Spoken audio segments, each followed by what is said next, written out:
Hope everybody's having a good Monday. Time for game 2. Hope everybody had a good weekend. Enjoyed some good NHL playoff hockey.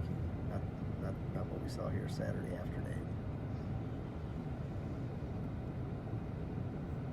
Well,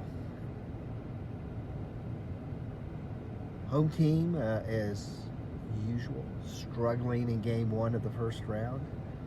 I think of the 7, we still have Edmonton to go in our first game tonight, but I think of 7 games played, but 4 home teams won, a little bit over 500, and some of those barely, like Buffalo. What a great comeback by Buffalo. You know, like you've heard the phrase a few times, you're playing for home ice on game 7, you know, when you're looking for home ice. In fact, statistically, it kind of bears that out. I don't remember the exact stats. I read it recently, but when you're talking about home games in the NHL playoffs,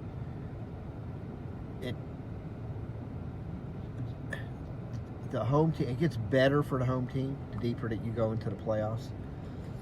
But actually, it's for game 1, your first home game. It's like only 48% of the home teams win. Then it gets a little bit better. And definitely at game 7, it's more like 63%, something like that, of the home teams win. We were here last year. What was it, 5-1 when Colorado beat us. However, absolutely, whatever you want to say, no excuse for not even showing up on Saturday.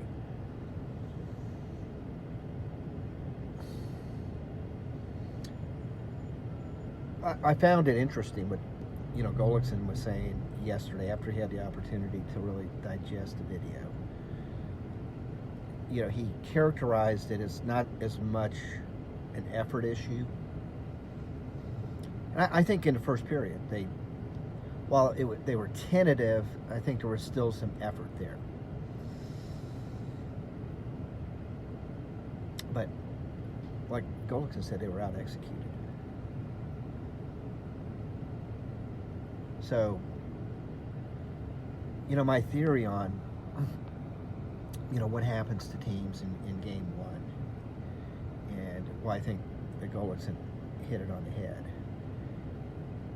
is, and I saw it a little bit yesterday afternoon in the first period, in particular in Denver with the Colorado Avalanche. The team with the home ice, a lot of times, significant favorites, a lot of pressure. They have a tendency to want to put on a show for the home fans. Make the fancy dancy plays.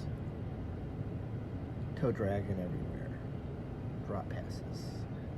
No-look passes. Spinoramas.